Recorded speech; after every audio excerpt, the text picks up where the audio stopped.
Yes, good morning all of you.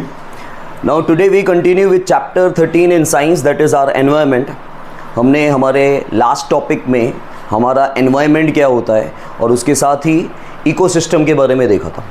ठीक है, मैं फिर से एक हल्का सा आपको शॉर्ट में रिकॉल करवा देता हूँ कि एनवायरनमेंट जनरली क्या होता है. एनवायरनमेंट का मतलब होता है हमारी सराउंडिंग. जिसे हाल फिलहाल अभी हम बोल सकते हैं कि एनवायरनमेंट बहुत गर्म है. ठीक है, लेकिन एनवायरनमेंट के अलग अलग मतलब होते हैं जो हमने लास्ट लेक्चर में डिस्कस किया था. ठीक है, लेकिन यहाँ बायोलॉजी वाला एनवायरनमेंट, जो हमारा एनवायरनमेंट होता है, जो हमारे सराउंडिंग्स है, उसकी बात हो रही है. ठीक है, और इकोसिस्टम हमेशा याद रखना दो चीज़ों से बना हुआ है. इकोसिस्टम के अंदर बायोटिक एंड एबायोटिक जो है वो फैक्टर्स आ जाते हैं. Biotic means living organisms. ठीक है, हर तरह का कोई भी जो प्रोड्यूसर्स हैं, हर्बीवोरस है, स्मॉल कार्निवोरस है, लार्ज कार्निवोरस है. ठीक है, जितने भी लिविंग ऑर्गेनिजम्स हैं सारे के सारे बायोटिक में आ जाते हैं. ठीक है, और एबायोटिक में हमारे आ जाते हैं जिसको हम लोग बोलते हैं, देखो आपको रेन, टेम्परेचर, सॉइल ये सब बोलना तो आता है, लेकिन एक्चुअली इनको साइंस में बोला क्या जाता है पता है? Physical factors. ठीक है, आज आपका टेस्ट है, आप लर्न करके आए होगे तो आपने शायद ये वर्ड देखा होगा. उसे कहा जाता है फिजिकल फैक्टर्स. तो एबायोटिक जो है वो नॉन लिविंग होते हैं. आपका इकोसिस्टम इन दोनों को कॉम्प्राइज करके बना है, मतलब इन दोनों से, बायोटिक और एबायोटिक से बना है. इन अ सिंपल लैंग्वेज लिविंग और नॉन लिविंग आ जाते हैं. कोई भी लिविंग फैक्टर्स नॉन लिविंग जो हैं उन पे टोटली डिपेंडेंट होते हैं. ठीक है, बायोटिक एबायोटिक के बिना पॉसिबल नहीं है, याद रखना. बायोटिक एबायोटिक के बिना पॉसिबल नहीं है. और आज का हमारा टॉपिक है फूड चेन. अच्छा, फूड चेन से पहले फिर से मैं आपको बता दूं कि सबसे पहले एक ऐसा लिविंग ऑर्गेनिज्म है जो खुद का खाना खुद बनाता है, जो आप बचपन से रीड करते आ रहे हो, that is a plants and certain bacterias and fungi. ठीक है, अब कुछ लोग फंजाई बोलते हैं, कुछ लोग फंगी बोलते हैं, कुछ लोग अलग अलग प्रोनाउंसिएशंस हैं. ठीक है, आपको समझ में आ जाना चाहिए. तो कुछ सारे के सारे प्लांट्स, ग्रीन प्लांट्स, कुछ bacterias mean certain bacterias and fungi जो है ये अपना खाना खुद का खुद बनाते हैं विद हेल्प ऑफ सनलाइट.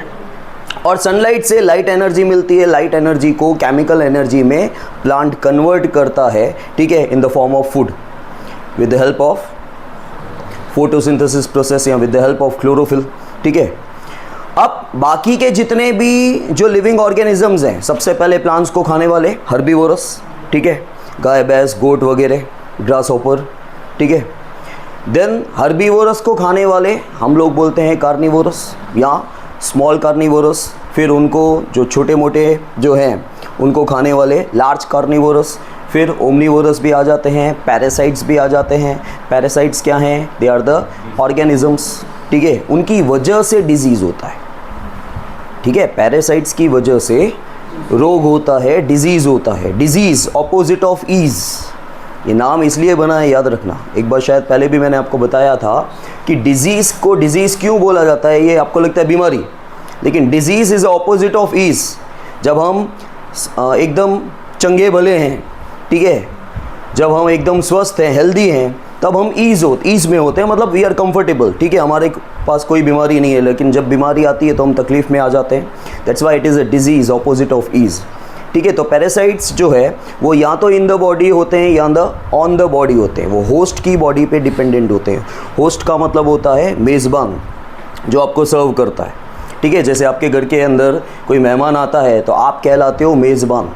ठीक है, इसका सिंपल एग्जांपल आपको याद होगा कि कौन बनेगा करोड़पति में जो अमिताभ बच्चन है उसे क्या कहा जाएगा? वो होते हैं होस्ट. ठीक है, और जो आते हैं एंकर नहीं.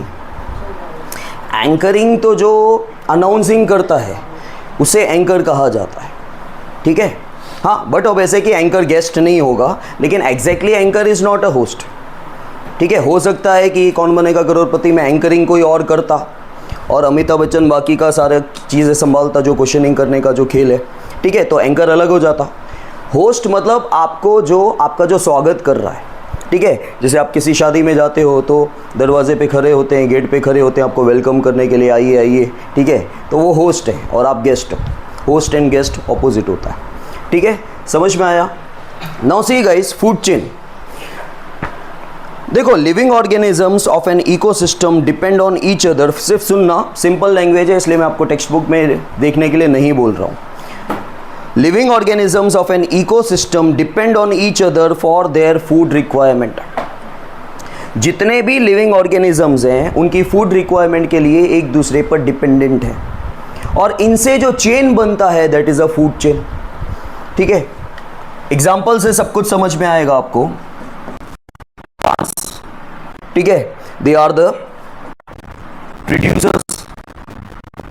ठीक है, खुद बना, हर तरह का नाम याद रखो, प्लांट्स, प्रोड्यूसर्स, ऑटोट्रॉफ। ऑटोमेटिक हम बोलते हैं ना, ऑटो वर्ड ही क्या होता है, खुद ब खुद।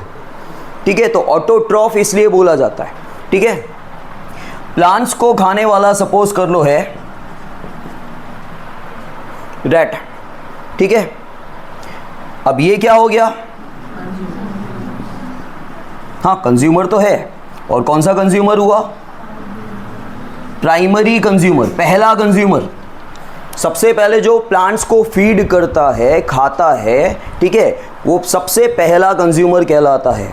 और सबसे पहला कंज्यूमर हमेशा हर्बीवोरस ही होता है क्योंकि वो प्लांट्स को खा रहा है। ठीक है, तो ये किस में आ गया, प्राइमरी कंज्यूमर में। देन रैट को खाने वाला सपोज कर लो है स्नेक। ठीक है, अब ये क्या हो गया, सेकेंडरी कंज्यूमर। और ये कौन हो गए, कार्निवोरस। स्नेक को कौन झपटा मारता है, ईगल, हॉक, ठीक है, वल्चर। तो यहां पे स्नेक को जो खाने वाला है वो हम लोग हमारा ईगल भैया ले लेते हैं। ठीक है, ईगल भी कौन हो गया, टर्शियरी, तीसरा इसको बोलते हैं टर्शियरी, और चौथे को बोलते हैं क्वार्टरनरी, क्वार्टर। ठीक है, जब चार हिस्सों में होता है तो उसको क्वार्टर बोला जाता है। चौथा कंज्यूमर जो होता है वो क्वार्टरनरी हो जाता है। ठीक है, तो ये हो गया टर्शियरी कंज्यूमर, और ये भी कौन है, कार्निवोरस। देखो बाकी सभी कार्निवोरस ही हैं। पहला कंज्यूमर जो है वही हर्बीवोरस होगा क्योंकि वो प्लांट्स को फीड कर रहा है। बाकी सब जो फीड कर रहे हैं वो प्लांट्स के अलावा जो लिविंग ऑर्गेनिजम्स हैं, ठीक है, उनको कर रहे हैं। तो वो सारे के सारे कौन से हो गए, कार्निवोरस हो गए। ठीक है, और ये सारे के सारे कौन हैं, कंज्यूमर्स हैं। ठीक है, प्लांट्स के अलावा बाकी सारे के सारे जो फीड कर रहे हैं एक दूसरे को वो कौन है, कंज्यूमर। तो ये आपका फूड चेन हो गया। ठीक है, फूड का एक चेन बन रहा है। ईगल डायरेक्टली ग्रास को खाएगा, नहीं खाएगा। ठीक है, प्लांट को खा रहा है रैट, ग्रास ऑफर बोलो, फ्रॉग बोल लो, जो भी खा रहा है। ठीक है, डियर बोल लो। ठीक है, रैट को खाने वाला स्नेक, स्नेक को खाने वाला, इसकी चेन अलग भी बन सकती है, डिपेंड्स। ये एक एग्जांपल है।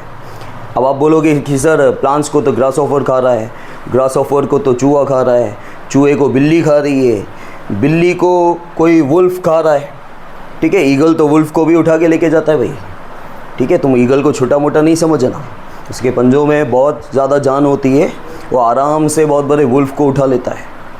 और आपको बहुत ऊंचाई से दिखता है ईगल, इसलिए छोटा दिख रहा है, चाहे वो तो प्लेन भी छोटा ही दिखता है आपको। ठीक है, सामने बहुत बड़ा हो जाता है प्लेन करके। तो यहाँ पे चेन और भी लंबी हो सकती है कि रैट को खाया कैट ने, कैट को खाया, सांप भी देखता नहीं है कौन है कौन नहीं है, दबो चलेगा भाई। ठीक है, और फिर स्नेक को खाने वाला ज़्यादातर मंगूस भी हो सकता है, नेवला। ठीक है, नेवले को खाने वाला ईगल सबको खा लेगा, वो छोड़ता नहीं है किसी को। ठीक है, वो देखेगा नहीं कि ये कौन है और इसको भाई प्रणाम करना है या क्या।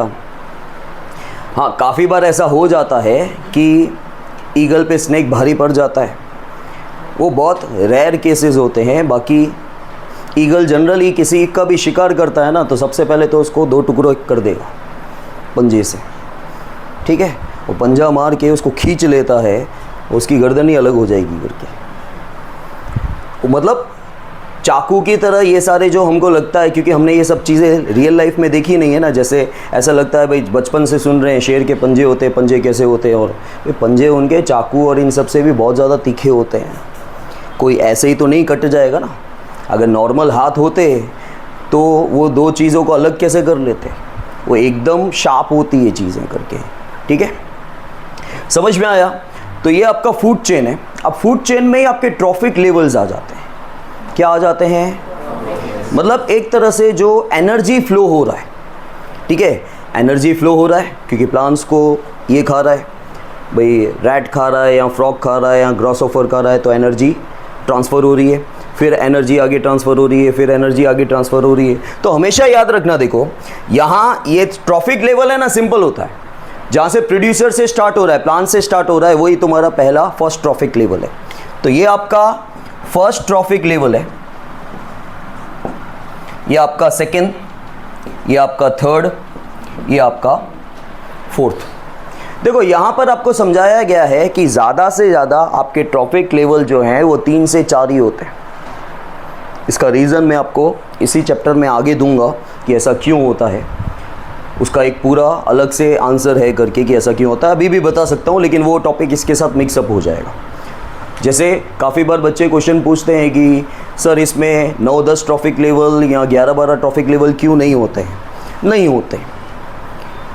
आप बोलोगे क्यों नहीं हो सकते? ये खाता रहेगा ट्रॉफिक लेवल तो आगे बढ़ता जाना चाहिए। सबसे ऊपर वाले ट्रॉफिक लेवल पे ज़्यादातर हम होते हैं क्योंकि हम ओमनीवरस हैं, ठीक है, वो मैं आपको आगे समझाता हूँ। तो ये ट्रॉफिक लेवल्स भी कहा जाता है इन्हें। ये सिंपल सा first trophic level, second trophic level, third trophic level, fourth trophic level, ठीक है। लेकिन कंज्यूमर में ये प्राइमरी कंज्यूमर हुआ, ये कंज्यूमर नहीं है, दे आर द प्रोड्यूसर्स। इसमें ध्यान रखना कि कंज्यूमर सेकेंड लेवल से चालू हो रहा है। तो ये primary consumer, secondary consumer, tertiary consumer, quaternary भी आ जाता है अगर होगा तो, ठीक है। लेकिन ट्रॉफिक लेवल स्टार्टिंग से ही स्टार्ट होता है। जो प्रोड्यूसर है, जो प्लांट्स हैं, सर्टेन बैक्टीरियाज जो भी खुद का खाना खुद बना रहे हैं, they are the autotrophs, they will come in first trophic level. तो first trophic level, second, third and fourth. समझ में आया? अच्छा, उस दिन मैंने आपसे पूछा था तो उसका कुछ रीज़न मिला क्या आपको, और कुछ उसके अलावा? इतना टाइम कहाँ है सोचने का सर? हाँ, किसी को कुछ रीज़न मिला? ढूंढने की कोशिश की कि ख़त्म हो गया? ख़त्म हो गया, जाने दो, नॉट इंटरेस्टेड, ठीक है, समझ में आ गया। देखो मैं एक बार रीड कर रहा हूँ, सुन लो, सेम यहाँ पे जो लिखा हुआ है वही है, आपको आंसर ऐसे ही लर्न हो जाएगा। देखो, living organisms of an ecosystem. देखो इकोसिस्टम में दोनों ही चीज़ें हैं, लिविंग भी है, नॉन लिविंग भी है, लेकिन हम लिविंग ऑर्गेनिजम्स की बात कर रहे हैं क्योंकि एनर्जी फ्लो किस में होता है? लिविंग ऑर्गेनिजम्स में। मतलब एक दूसरे पे डिपेंडेंट कौन है? लिविंग ऑर्गेनिजम्स डिपेंड है। तो living organisms of an ecosystem depend on each other for their food requirement. मैंने बोला आपको देखने की ज़रूरत नहीं है, सुनो, मैं इंग्लिश में रीड करके आपको हिंदी में भी समझाऊंगा, और ऑलरेडी टॉपिक मैंने समझा दिया जो लिखा हुआ है, कुछ भी एक्स्ट्रा नहीं है, ये आपके सेटिस्फेक्शन के लिए रीड कर रहा हूँ खाली। तो इकोसिस्टम में जो लिविंग ऑर्गेनिजम्स हैं उनकी फूड रिक्वायरमेंट के लिए वो एक दूसरे पे डिपेंडेंट है, एक दूसरे पे डिपेंडेंट है, ठीक है। अ series of organisms feeding on one another form a food chain. ये क्या है? सीरीज बन रही है, कनेक्टिविटी है, सीरीज बन रही है, ठीक है। सीरीज ऑफ ऑर्गेनिजम्स क्या है? एक दूसरे पे डिपेंडेंट है, किस लिए? फॉर देयर फूड, ठीक है। उससे क्या बन रहा है? ये चेन बन रहा है, ये एक चेन बन रहा है, that is a food chain, क्योंकि फूड का चेन है। और फूड की नेसेसिटी आपको क्यों होती है भाई? फूड की नेसेसिटी क्यों होती है? खाना क्यों चाहिए? एनर्जी के लिए।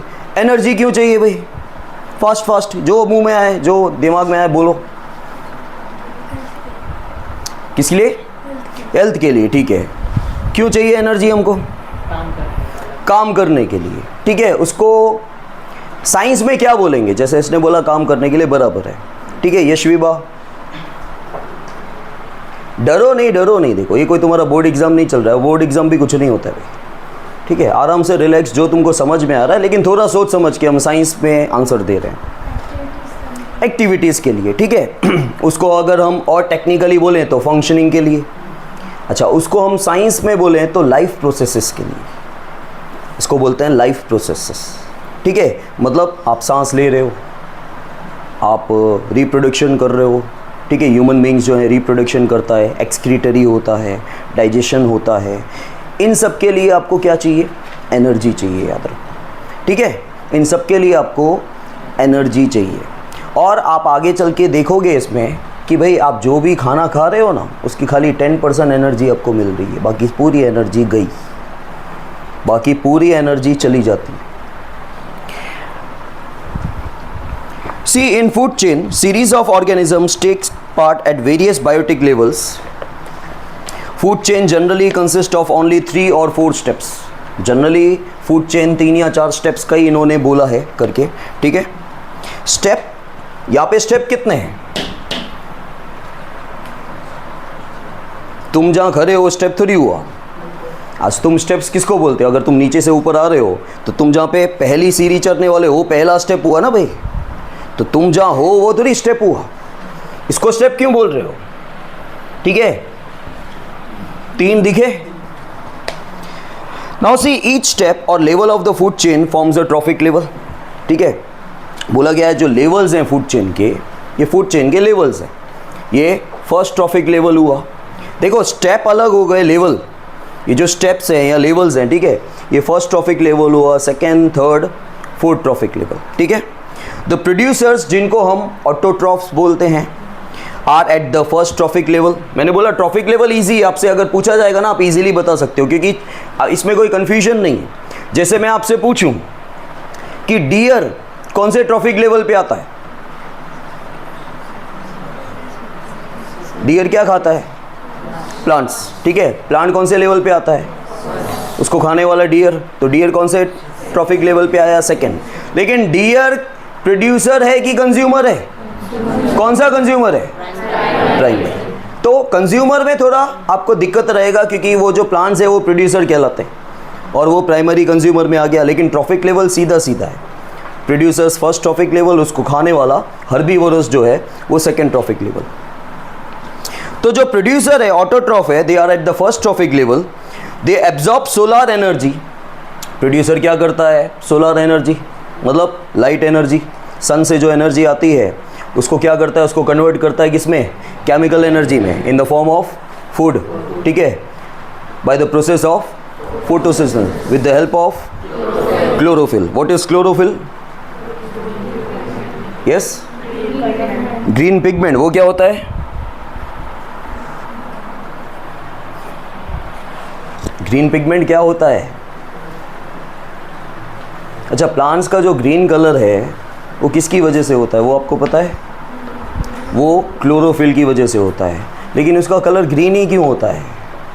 प्लांट के जो लीफ होते हैं वो तो ड्राई होने के बाद ब्राउन वगैरह येलो हो जाते हैं। ठीक है, जब वो जवान होते हैं तो वो ग्रीन कलर के होते हैं। ठीक है, तो वो ग्रीन कलर का क्यों होता है?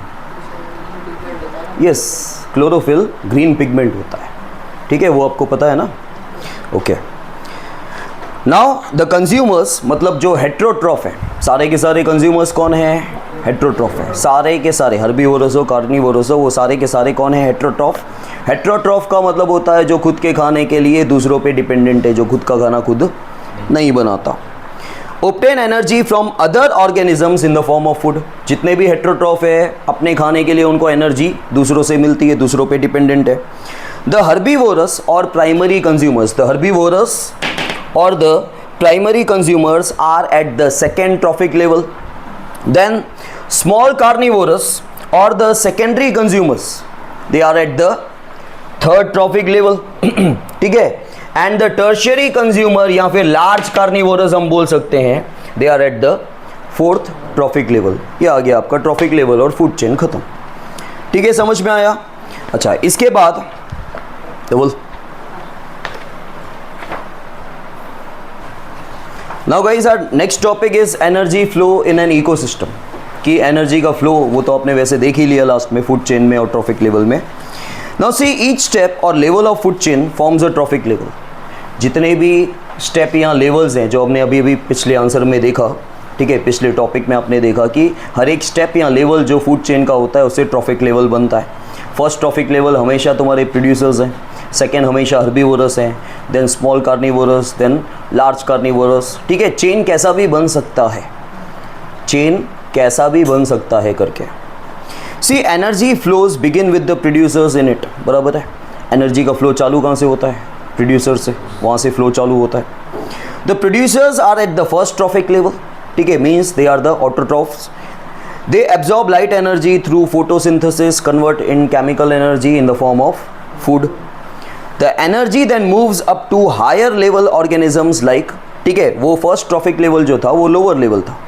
अब हायर लेवल पे एनर्जी जा रही है, मतलब प्रोड्यूसर से कहाँ जाएगी, सबसे पहले कहाँ जाएगी, प्रोड्यूसर से कहाँ जाएगी, हाँ कंज्यूमर, लेकिन वो कौन है, प्राइमरी कंज्यूमर, लेकिन कौन है, वाह वाह वाह, प्रोड्यूसर्स को प्लांट्स को खाने वाले कार्निवोरस हैं. तुम लोग इकोसिस्टम बदल दोगे. प्लांट्स को खाने वाले, हाँ ये कंज्यूमर है, ये प्राइमरी कंज्यूमर है, लेकिन प्राइमरी कंज्यूमर में हमेशा फिक्स होता है, याद रखना, हर्बीवोरस ही आएंगे, ठीक है, हर्बीवोरस ही आएंगे. फर्स्ट ट्रॉफिक लेवल पे प्लांट्स ही आने वाला है. ये दो चीज़ें फिक्स है. आगे का चेन कैसा भी हो सकता है, चलो ठीक है भाई, ये जो फसल है इसको स्कॉर्पियन खा रहा है, ग्रासहोफर खा रहा है, रैट खा रहा है, ठीक है, फ्रॉग खा रहा है, तो उसमें चेंजेस आ सकते हैं, लेकिन ये होंगे तो हर्बीवोरस ही जो भी होंगे, ठीक है. ये हर्बीवोरस, देन इनको खाने वाले small carnivorous, then large carnivorous, then omnivorous, then parasites, मतलब एक तरह से क्या हुए, डिकम्पोजर्स हुए, ठीक है. चलो, the energy then moves up to the higher level organisms like, तो प्रोड्यूसर से जब एनर्जी जाती है हर्बीवोरस में, मतलब हायर लेवल हो गया, ठीक है. After that when carnivorous eat herbivorous, energy is transferred to carnivorous.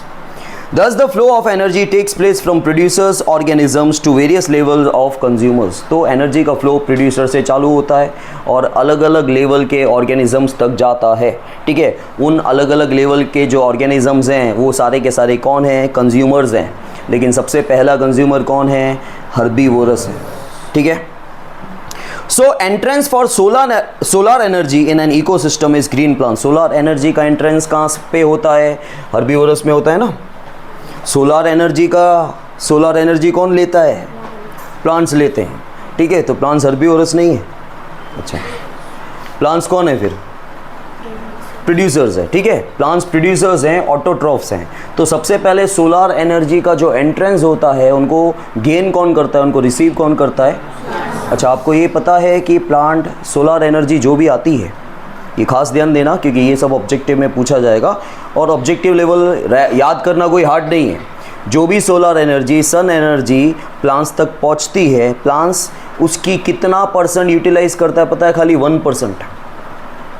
जो एनर्जी यूटिलाइज कर रहा है, यूटिलाइज मतलब यूज़ कर रहा है, कंज्यूम कर रहा है, प्लांट्स प्रोड्यूसर्स, हमारे जितने भी प्लांट्स हैं वो सनलाइट, जो भी आपने देखा कि लाइट एनर्जी को केमिकल एनर्जी में कन्वर्ट किया जा रहा है, तो लाइट एनर्जी एब्जॉर्ब कितनी हो रही है, 1%. जितनी भी लाइट एनर्जी आ रही है ना सन से, उसका खाली 1% प्लांट एब्जॉर्ब करता है, ठीक है, मतलब यूज़ करता है.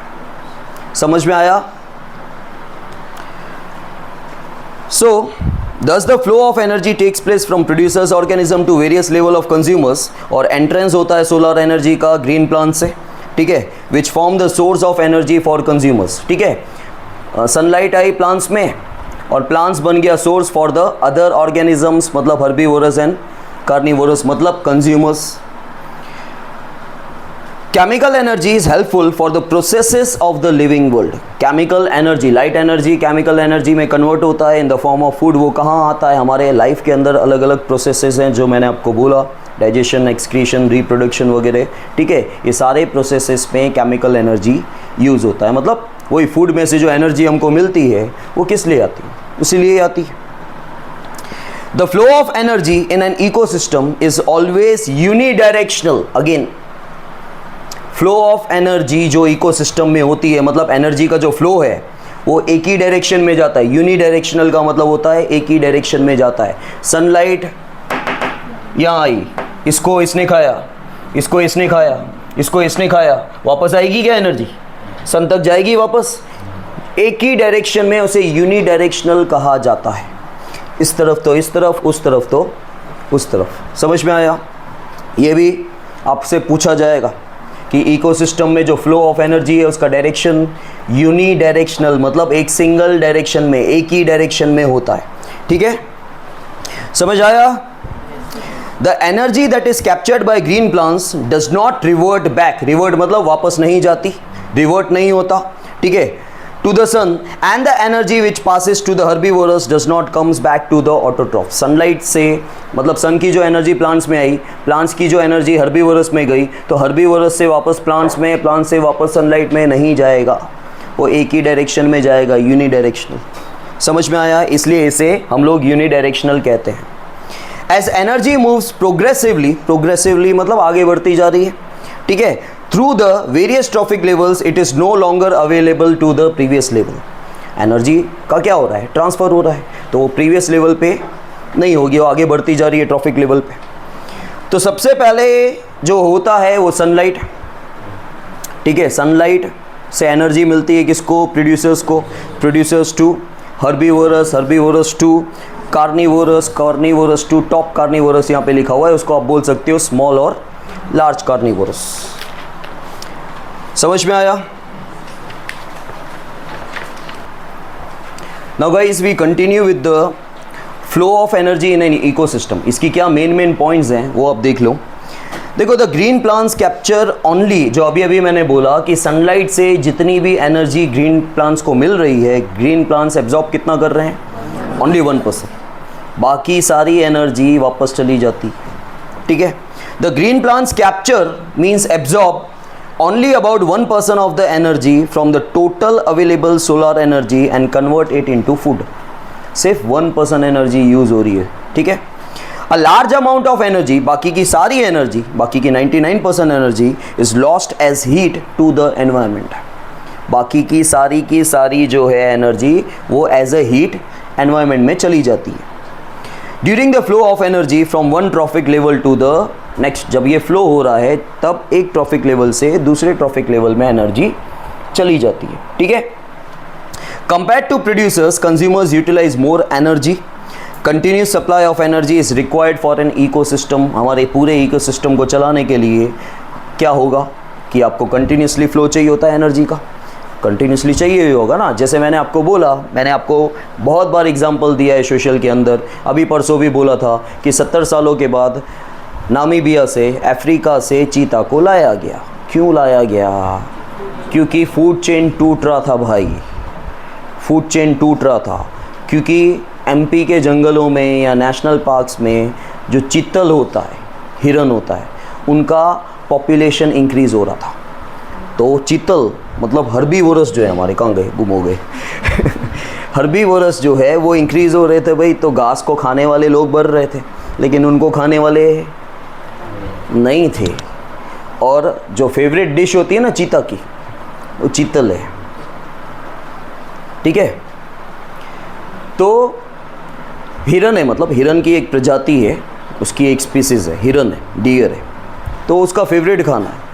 तो ये पूरा फूड चेन जो है हमारा बिगड़ रहा था, इसलिए 70 साल। अब देखो, आप ऐसा तो नहीं है कि कोई अलग ही जीव हम लोग अफ्रीका से लेके आ रहे हैं जिसकी वजह से हमारा टूरिस्ट इंक्रीज़ हो जाएगा, टूरिज़्म, क्योंकि कोई अलग जानवर आप लेके आओ तो उसकी वजह से हमारा टूरिज़्म इंडस्ट्री अच्छा चलेगा, उसको देखने के लिए ज़्यादा लोग आएंगे, जगह जगह से आएंगे। जिन लोगों को, जो लोग फ्री हैं, जो नेचर लवर हैं, जो एनिमल लवर हैं, वो तो जाएंगे ही जाएंगे। जिनको फ़ोटोग्राफी का शौक़ है, जिनको घूमना फिरना अच्छा लगता है, एडवेंचर अच्छा लगता है, वो लोग जाएंगे, ठीक है। यहाँ के लोग इतने उधर उधर नहीं जाते हैं क्योंकि हमने चीज़ें देखी ही नहीं। हम आदिपुर से गांधीधाम जाते हैं तो थक गए, बहुत हो गया भाई। तो बाकी जगहों पे तो होता है, लेकिन उनको, चीता को इसलिए लाया गया क्योंकि फूड चेन टूट रहा था फूड चेन आपका बैलेंस नहीं होता, ठीक है। तो क्योंकि ग्रास को खाने वाले ज़्यादा हो जाएंगे और उनको खाने वाले होंगे नहीं, वहाँ पे ग्रास कम हो जाएगी और इनकी पॉपुलेशन इंक्रीज़ होगा। लेकिन इनकी पॉपुलेशन इंक्रीज़ जैसे जैसे होगी तो इनको भी तो खाना चाहिए, तो वो बैलेंसिंग बिगड़ रहा था। समझ में आया? Then continuous supply of energy is required for an ecosystem. At every trophic level, organisms utilize energy for growth and reproduction. हर एक ट्रॉफिक लेवल पे मैंने क्या बोला कि आपका जो लाइफ प्रोसेसेस है, रिप्रोडक्शन है, डाइजेशन है, एक्सक्रीशन है, उसमें एनर्जी यूटिलाइज होती है, यूज़ होती है।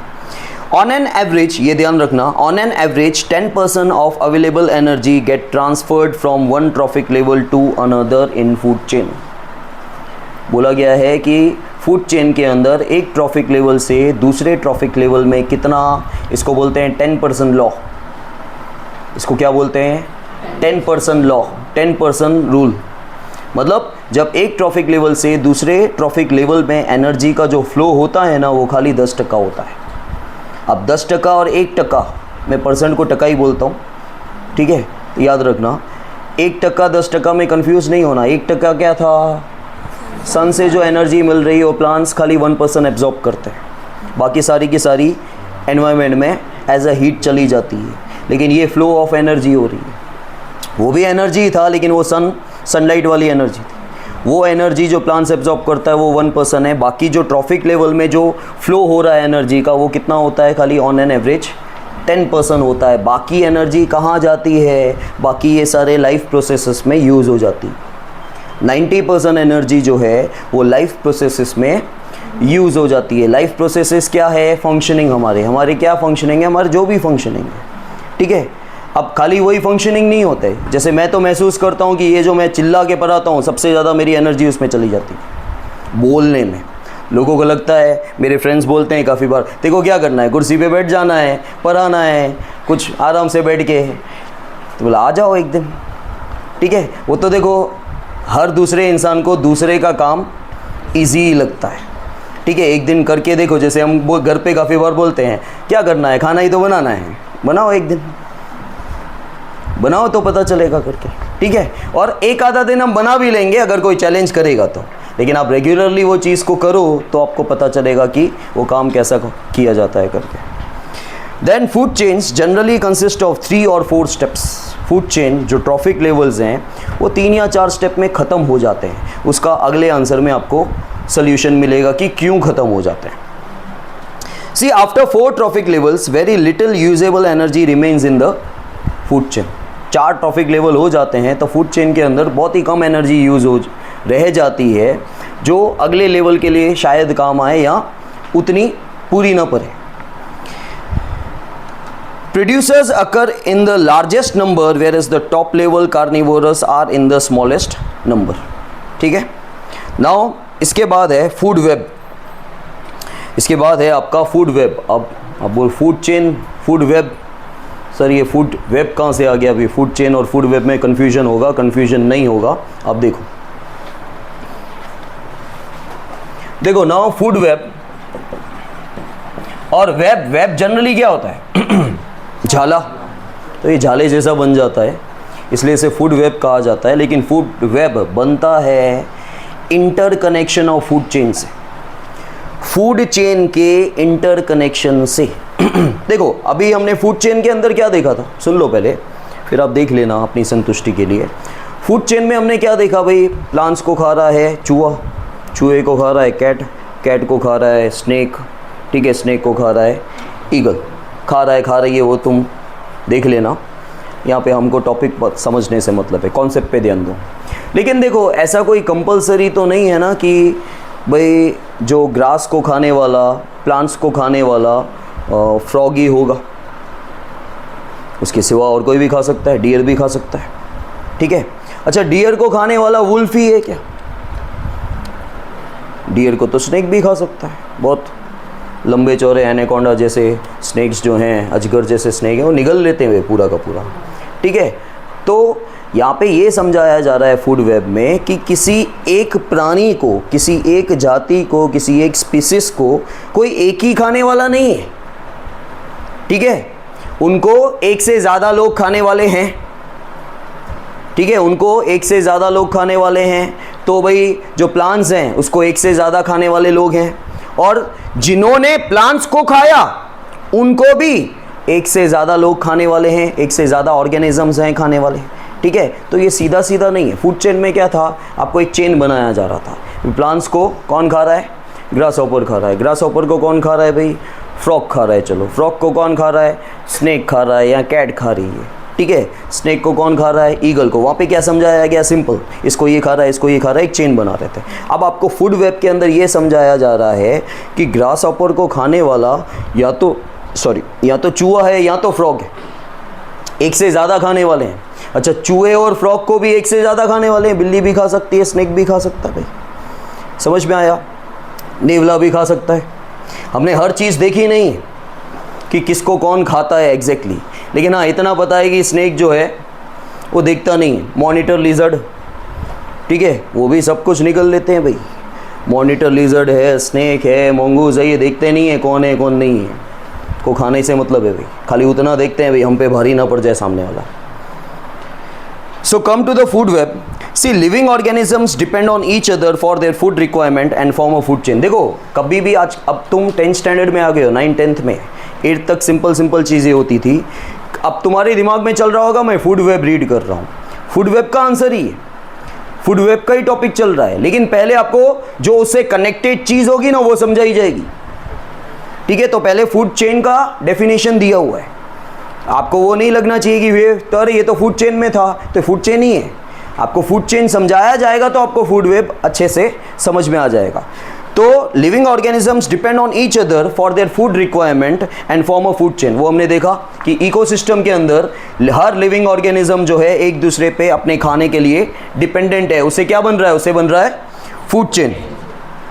Among the various ecosystems, each one is having definite food chain. सबका एक अलग अलग फूड चेन बनता है, एक ही फूड चेन तो नहीं है ना भाई। प्लांट्स को खाने वाला एक ही बंदा है क्या? एक ही लिविंग ऑर्गेनिज्म है, तो अलग अलग फूड चेन बन सकती है। The trophic interrelationship between animals in nature cannot be explained as simple chains only. The length and complexity of food chains vary greatly. ये जो आपको लेंथ दिख रही थी, काफ़ी बार आपको 4 लोग ही दिखेंगे, काफ़ी बार 5 दिखेंगे। ये चेन लंबी भी तो हो सकती है, इसको इसने खाया, इसको इसने खाया। फॉर एग्जांपल अगर मुझे लंबा करना हो तो प्लांट्स को खाया, मैं बोल रहा हूँ कि ग्रास ऑफर ने खाया, ग्रास ऑफर को खाया फ्रॉग ने, ठीक है, फ्रॉग को खाया स्नेक ने, स्नेक को खाया मोंगूस ने, ठीक है, मोंगूस को खाया ईगल ने, ईगल को खाया हॉक ने। हो सकता है? हो सकता है, क्यों नहीं हो सकता है? ठीक है, वैसे भी वो हॉक और वल्चर जो हैं वो तो डेड बॉडी इसको ही ज़्यादातर खाते हैं। ठीक है, तो मैंने चेन, देखो काफ़ी बार ऐसा होगा, एग्जांपल ऐसा होगा, पर ऐसा थोड़ी होता है, हो भी सकता है। तुमने देखा है क्या? तुमने देखा है, तुमने नहीं देखा है भाई, ज़रूरी नहीं है। ये तो भाई जब तक इंसान को खाना मिल रहा है ना, इसलिए हमारे पास ऑप्शन है। जिस दिन खाना बंद हो जाएगा तो जो मिलेगा खा लोगे, अगर अपनी जान बचानी है तो। जैसे जंगल में कोई फंस जाता है, इसको जंगल से निकालो और ये रोज सोती है, पहले दिन से ही सो रही है ना बेटा? तो स्कूल में भी सो जाती होगी, फिर तो ट्यूशन पे ही नींद आ रही है। ध्यान दो, ध्यान दो। आज पहली बार नहीं देखा है मैंने, खाली आज झपकी आ गई। तो हमेशा ही होता है, काफ़ी समय से मैं देख रहा हूँ कि मैं ऐसे ऐसे ऐसे करके चश्मे वालों को मैं ध्यान से देखता हूँ कि हाँ, चश्मे के पीछे आंखों के साथ क्या हो रहा है। तो वो चेन लंबी हो सकती है। जैसे मैंने आपको बोला कि हमारे पास खाने की उपस्थिति है, ठीक है, ये नहीं अच्छा लग रहा है ज़ोमेटो कर दिया, ये नहीं अच्छा लग रहा है यहाँ से ये कर दिया, इससे बनवा दिया, उससे बनवा दिया, बिकॉज यू हैव ऑप्शंस। आप जंगल में कभी फंस जाओ, ठीक है, तो आपको अपनी जान बचाने के लिए कुछ भी अगर नॉलेज होगा तो आप उस तरह से खाओगे, ठीक है। तो हमको पता नहीं, हमने जितना देखा है उतना ही हमको पता है कि इसको ये खाता है, उसको वो खाता है। और कब पता चलता है पता है? अचानक से कोई नई चीज़ आपको दिख जाए, अरे ये इसको खा रहा है, ठीक है। जैसे छिपकली, छिपकली को आपने कॉकरोच खाते हुए देखा है? मैं छोटा था ना, तो बचपन में शायद मस्ती मजाक में बोला था, या किसने मुझे बोला था, बोले मेंढक है ना, मकोरे को कभी खाएगा नहीं, मतलब पहले खा लेगा लेकिन वो वापस उगल देता है। तो मुझे बोला था, बोले इसको खट्टा खट्टा लगता है।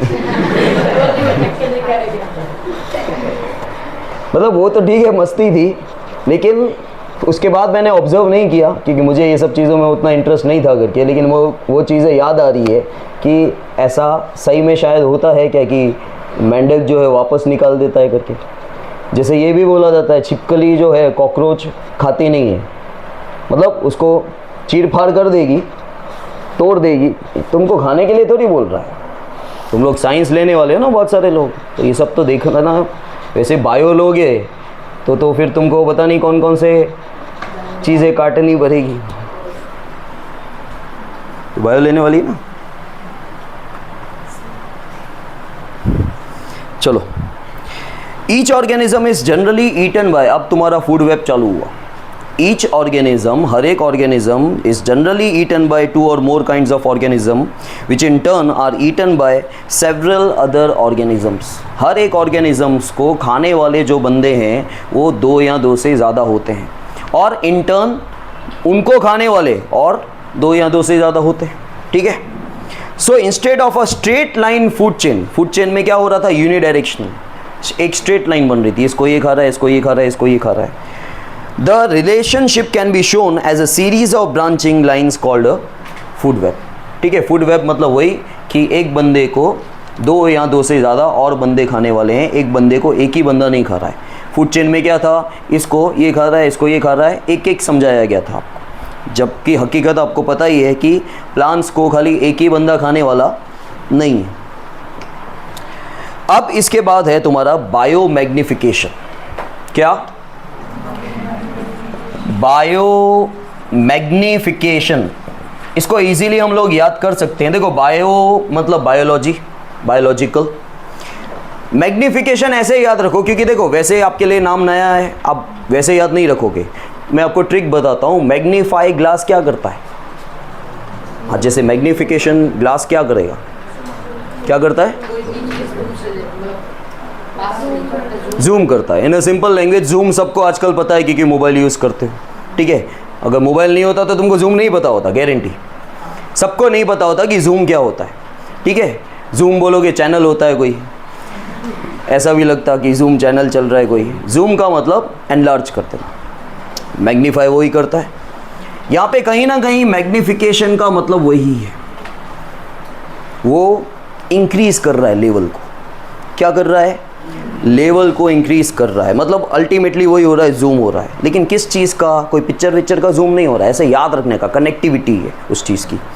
देखो, मैं पहले रीड कर लेता हूँ, फिर अच्छे से आपको एग्जांपल देके समझा देता हूँ। See living organisms depend on each other for their food requirement and form a food chain. फिर से फूड चेन का डेफिनेशन दिया है कि अपने खाने के लिए लिविंग ऑर्गेनिजम्स एक दूसरे पे डिपेंडेंट हैं। Through such food chain energy and nutrients move to upper trophic level sequentially. ठीक है। और इस फूड चेन के कारण क्या हो रहा है? एनर्जी का फ्लो हो रहा है। ठीक है। और एनर्जी का फ्लो अपर ट्रॉफिक लेवल पे हो रहा है, क्योंकि सबसे लोअर ट्रॉफिक लेवल कौन सा है? फर्स्ट ट्रॉफिक लेवल कौन सा है? Plants, producers, autotrophs. ठीक है। If any non biodegradable substance enters in biotic factor of an ecosystem, its concentration progressively increases at higher trophic level।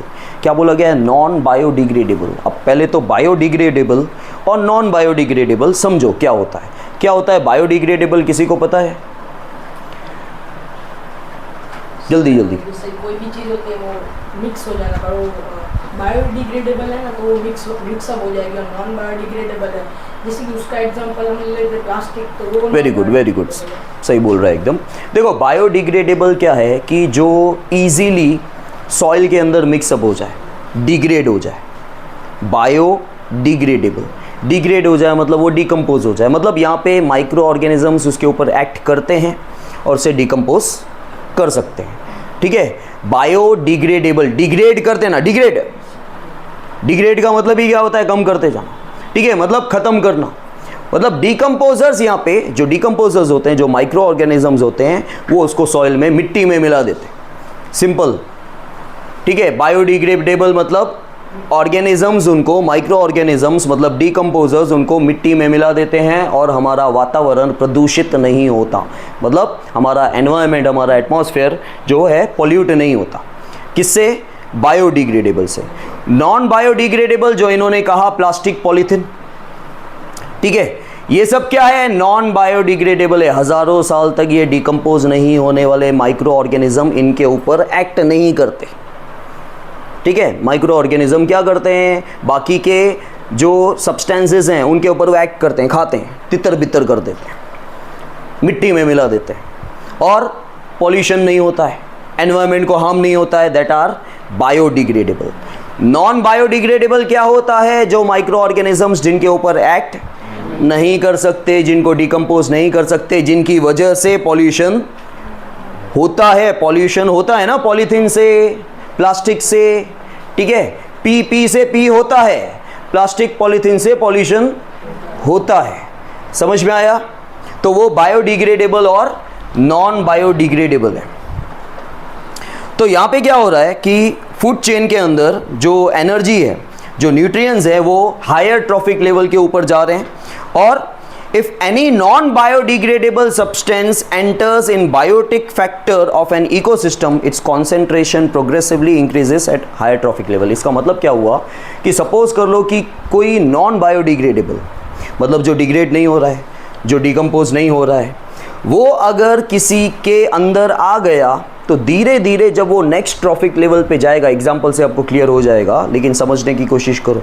आपको लिखना तो यही है, खाली एग्जाम्पल तो नहीं लिखने हैं, ठीक है। एग्जाम्पल समझने के लिए होते हैं। जब आपको सेंटेंस समझ में नहीं आता तो एग्जाम्पल समझने के लिए होता है, लिखना आंसर ही है आपको। तो बोला गया है कि जब नॉन बायोडिग्रेडेबल सब्सटेंस, मतलब एक ऐसा सब्सटेंस जो डिग्रेड नहीं होता, जो डिकम्पोज नहीं होता, वो किसी भी, सपोज फर्स्ट लेवल के अंदर आया, तो फर्स्ट लेवल के बाद वो सेकेंड लेवल के अंदर आया, सेकेंड ट्रॉफिक लेवल के अंदर आया, हर्बीवोरस के अंदर आया, हर्बीवोरस से कार्निवोरस में आया। जैसे जैसे वो आगे जाएगा ना, उसका कॉन्सेंट्रेशन इंक्रीज होता जाएगा, उसका कॉन्सेंट्रेशन इंक्रीज होता जाएगा, मतलब उसका इफेक्ट इंक्रीज होता जाएगा। अब इसका एग्जांपल देता हूँ।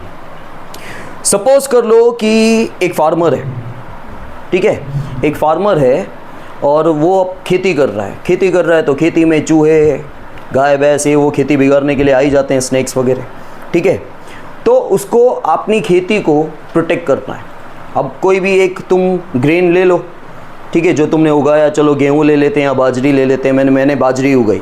अब बाजरी उगाई तो उसको प्रोटेक्ट करने के लिए मैं क्या करूँगा, मैं पेस्टिसाइड्स, इंसेक्टिसाइड डालूँगा ताकि उसका ग्रोथ फास्टर हो, प्लस साथ ही साथ मुझे प्रोटेक्शन मिले इंसेक्ट्स वगैरह से, क्योंकि वो खाएंगे तो मर जाएंगे और मेरी फसल है उसको हानि नहीं पहुंचेगी, नुकसान नहीं पहुंचेगा, बराबर। लेकिन जब मैंने इंसेक्टिसाइड्स, पेस्टिसाइड डाला, ठीक है, डाला, केमिकल फर्टिलाइज़र डाला, केमिकल फर्टिलाइज़र भी केमिकल ही, वो कहीं ना कहीं हमारे आज क्या होता है, जैसे मैंने आपको पहले भी समझाया है कि जब हम जिमिंग करते हैं, हम सप्लीमेंट लेते हैं, बाहर से पाउडर लिया, सप्लीमेंट, उससे बॉडी अभी तो बन जाती है और अंदर से खोखली हो रही है। मैं हर चीज़ साइंस की अपने प्रैक्टिकल लाइफ के साथ कनेक्ट करता हूँ कि जो बाहर से सप्लीमेंट हम लोग ले रहे हैं वो केमिकल से बना हुआ है कहीं ना कहीं। वो आज तो हमको तंदुरुस्त दिखा रहा है, अरे, लेकिन कहीं ना कहीं वो हमारे इंटरनल ऑर्गन्स को डिग्रेड कर रहा है। सेम केमिकल फर्टिलाइज़र आप छांट रहे हो ज़मीन के अंदर, ठीक है, अब क्या हो रहा है, उसका तेज़ी से ग्रोथ हो रहा है। आज हम सप्लीमेंट लेते हैं तो हमारा तेज़ी से ग्रोथ होता है, क्योंकि वो नॉर्मल फूड से नहीं मिलता, वो केमिकल से बना हुआ है, ठीक है। तो केमिकल फर्टिलाइज़र जब आप छांटोगे तो ज़मीन को ताकत मिलती है, उसका ग्रोथ फास्टर होता है। लेकिन कहीं ना कहीं आपने ज़्यादा केमिकल फर्टिलाइज़र डाल दिया, ज़रूरत से ज़्यादा, तो हानिकारक भी है, ठीक है। तो वो केमिकल फर्टिलाइज़र, वो इंसेक्टिसाइड्स, वो पेस्टिसाइड्स, वो वर्मीसाइड, वो फंगाईसाइड, ये सारे साइड दवाएँ हैं, पॉइजन है जो ज़मीन के अंदर जा रहा है। ज़मीन के अंदर गया, ज़मीन के अंदर के रूट से गया प्लांट्स में गया, प्लांट्स की फसल हमने काटी, ठीक है, काटी, इंसान ने खाई, कहाँ गया, हमारे अंदर गया, ठीक है। या चलो वो प्लांट्स को खाया किसी हर्बीवोरस ने, बराबर, उस हर्बीवोरस को खाया मैंने, तो जैसे ये ट्रॉफिक लेवल इंक्रीज हो रहा है, फर्स्ट ट्रॉफिक लेवल क्या था, प्लांट, ठीक है, सेकेंड ट्रॉफिक लेवल क्या था, कोई भाई किसी हर्बीवोरस ने खा लिया उसको, उस हर्बीवोरस को मैंने खाया, तो ये जो पॉइजन का लेवल है ना, ये इंक्रीज होता जाता है। That's why it is called magnification. और इसका जवाब मैं अभी देता हूँ आपको। जो ट्रॉफिक लेवल हमने बोला कि 3-4 ही होते हैं, फिर ख़त्म हो जाते हैं, क्यों? क्योंकि जो लास्ट ट्रॉफिक लेवल होता है उसमें पॉइजन इतना इंक्रीज़ हो गया होता है, उसमें पॉइजन इतना इंक्रीज़ हो गया होता है कि उसकी मृत्यु हो गई होती, वो आगे जाएगा ही नहीं, वो आगे जाएगा ही नहीं, इसलिए ट्रॉफिक लेवल 3 या 4 में ख़त्म हो जाते हैं। समझ में आया? तो एक तरह से क्या हो रहा है कि जैसे जैसे ट्रॉफिक लेवल आगे जाएगा, वो पॉइजन का कॉन्सेंट्रेशन, पॉइजन का फोकस इंक्रीज़ होता जाएगा, और जो लास्ट ट्रॉफिक लेवल आएगा, कहीं ना कहीं इसकी जल्दी मृत्यु हो जाएगी। तो ट्रॉफिक लेवल में जो लास्ट ट्रॉफिक लेवल पे बंदा था, जैसे सपोज हम थे, तो हमारी इंसान की मृत्यु हो जाएगी, ट्रॉफिक लेवल आगे जाएगा ही नहीं। समझ में आया? That's why this is called a bio magnification. Clear है बायो मैग्निफिकेशन क्या होता है? क्लियर है बायो मैग्निफिकेशन क्या होता है? ठीक है, देखो अब see the uncontrolled use of pesticides, जो मैंने आपको समझाया वही लिखा हुआ है, and other chemicals increases the amount of these chemicals in the soil और वाटर बॉडीज। जहाँ पे भी आप छांट रहे हो ये चीज़ें, जो भी केमिकल्स है, पेस्टिसाइड्स है, जहाँ पर भी आप छांट रहे हो, खेत के अंदर, वाटर बॉडीज़ के अंदर, जहाँ पे भी, वहाँ पे क्या होता है कि वहाँ पे उसका लेवल धीरे धीरे बढ़ता जाएगा। फ्रॉम सॉइल और water they enter in the body of plants. ठीक है, आप पानी में मिक्स करके डाल रहे हो तो पानी से प्लांट्स में एंटर होगा, सॉइल में डायरेक्टली छिड़क रहे हो, स्प्रेड कर रहे हो तो वहाँ से प्लांट्स में एंटर होगा। And then in the bodies of herbivores and carnivores. ठीक है, आपने दवा छिड़क दी, आपने स्प्रेड कर दिया, ठीक है, सॉइल के अंदर या पानी के अंदर मिक्स करके डाल दिया।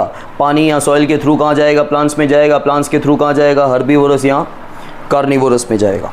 As these chemicals are not degradable, ये डिग्रेड नहीं होते भाई, ये तो सालों साल तक डिग्रेड नहीं होते। ठीक है, they get accumulated progressively at each trophic level. ठीक है, वो क्या हो रहे हैं? वो इकट्ठे हो रहे हैं, बढ़ते जा रहे हैं, प्रोग्रेस होते जा रहे हैं। जैसे जैसे ट्रॉफिक लेवल आगे जा रहा है वैसे वैसे क्या हो रहा है? इनका कॉन्सेंट्रेशन इंक्रीज होता जा रहा है। This phenomenon is known as biological magnification. ठीक है, बायोलॉजिकल मैग्नीफाई हो रहा है, मतलब कॉन्सेंट्रेशन बढ़ता जा रहा है। ठीक है, as human beings occupy the top level in any food chain. ठीक है, किसी भी फूड चेन में ह्यूमन जो है, ह्यूमन बींग्स है, वो सबसे ऊपर आते हैं, because they are the omnivores. ठीक है, the maximum concentration of pesticides get accumulated in human body, सबसे ज़्यादा हमारे अंदर जाता है, और वो क्या है? पॉइजन है। और पॉइजन जब हमको मिला ना, उसका लेवल इंक्रीज होके मिला है। प्लांट्स में गया था, फिर हर्बीवोरस में गया, फिर स्मॉल कार्निवोरस में गया होगा शायद, फिर लार्ज कार्निवोरस में गया होगा, लार्ज कार्निवोरस से हम में आया। देखो, मैं ट्राइबल की बात कर रहा था, वही एग्जांपल ले लेते हैं, प्लांट्स उगे। ठीक है, अब कहीं ना कहीं अगर वहाँ पे भी पेस्टिसाइड्स, क्योंकि ऐसा नहीं है कि ट्राइबल लोग सारे के सारे मतलब उनके पास कुछ होता नहीं है, उन्होंने खेती करने के लिए पेस्टिसाइड्स छिड़का। ठीक है, स्प्रेड किया, प्लांट्स सॉइल में गया, सॉइल टू प्लांट में गया, प्लांट टू हर्बीवोरस में गया होगा, हर्बीवोरस टू स्मॉल कार्निवोरस में गया होगा, small carnivores to large carnivores में गया होगा। ट्राइबल तो लार्ज कार्निवोरस को भी नहीं छोड़ते भाई, ठीक है, उसको भी नहीं छोड़ते। फिर उनमें गया तो ये जो पॉइजन है ना हमारे पास जमा होके इकट्ठा ब्याज के ऊपर ब्याज आ रहा है। ठीक है, आपने बैंक में पैसा रखा, ब्याज पे ब्याज पे ब्याज मिलता जा रहा है, मिलता जा रहा है, इकट्ठा खाओ। अब तो सबसे ऊपर ट्रॉफिक लेवल में इंसान आता है। ठीक है, सबसे ट्रॉफिक लेवल पे ऊपर इंसान आता है, और वहाँ पे इस चीज़ का कॉन्सेंट्रेशन बहुत ज़्यादा हो गया होता है, और फिर तुम आगे वैसे भी नहीं जाओगे, तुम्हारी डेथ हो जाएगी। समझ में आया? Therefore though for increase of crop production we use such chemicals, we need to control their use. चलो हम यूज़ तो कर रहे हैं, जैसे आप बीमार हो, दवा खा रहे हो, एक टेबलेट बोली है, तुमने 4 टेबलेट ले ली भाई, ऊपर पहुंच जाओगे एक ही बार में। ठीक है, उसका साइड इफेक्ट होगा, चक्कर आएगा, बीपी लो हो जाएगी, गए। ठीक है, तो क्योंकि तुमने एक्सेसिव यूज़ किया, केमिकल्स है ना भाई, वो भी तो पॉइजन ही है एक तरह का, लेकिन कुछ पॉइजन हल्की हल्की मात्रा में हमारे शरीर के लिए ज़रूरी होते हैं, हमारे वो रोग को ठीक करने के लिए। जो हम दवा खा रहे हैं, ठीक है, वो दवा आपकी बॉडी में आपको ठीक करने के लिए जा रही है, लेकिन जो अंदर के ऑर्गेनिजम्स क्रिएट हुए हैं ना, उनको मारने के लिए जा रही है, आपकी नेसेसिटी नहीं है उसकी। ठीक है, आज वायरसेस आए थे, कोरोना हुआ, ये हुआ, आप इंजेक्शन ले रहे हो, क्या हो रहा है? एक शील्ड तैयार हो गई उस ऑर्गेनिज्म से, उस वायरस से लड़ने के लिए। आपके बॉडी को नीड नहीं था वैसे। ठीक है, और हर एक चीज़ जो बाहर से जाती है ना कहीं कुछ चीज़ें बॉडी खुद जनरेट करती है। आपको ये नहीं पता होगा कि बॉडी बहुत सारी चीज़ें जो आप केमिकली बाहर से लेते हो, आपकी बॉडी ऑलरेडी जनरेट करती है। जैसे क्रिएटाइन होता है, क्रिएटाइन। ठीक है, अब क्रिएटाइन जो है वो बॉडी बिल्डिंग के अंदर बहुत बड़ा रोल करता है, बहुत ज़्यादा स्टेमिना आ जाता है, आप थकते नहीं हो, लेकिन क्रिएटाइन आपकी बॉडी भी जनरेट करता है। और जब आप बाहर से देखो, एक सिंपल एग्जांपल दूँ, जब मुझे पता है कि ये मेरे लिए पानी लेके आएगी, मुझे पता ही है मेरे लिए पानी लेके आएगी, तो मैं कोशिश ही नहीं करूँगा ना उठने की, मुझे पता है आएगी, और मुझे पता है कि अगर ये नहीं है तो मुझे पानी पीने जाना ही जाना है, ठीक है। तो जब आप बाहर से कोई भी चीज़ लगातार डालते हो ना तो बॉडी उसका जनरेशन बंद कर देती है। इसलिए बोला जाता है कि बाहर से चीज़ें कम डालनी चाहिए, आप खुद ब खुद जो बॉडी रिप्लेनिश कर रही है, जनरेट कर रही है, उसको जनरेट करने दो, ठीक है। तो हमें केमिकल्स का यूज़ करना चाहिए प्रोडक्शन को इंक्रीज़ करने के लिए, लेकिन आउट ऑफ एक्सेसिव यूज़ नहीं होना चाहिए। समझ में आया? बायो मैग्निफिकेशन क्लियर है? ओके।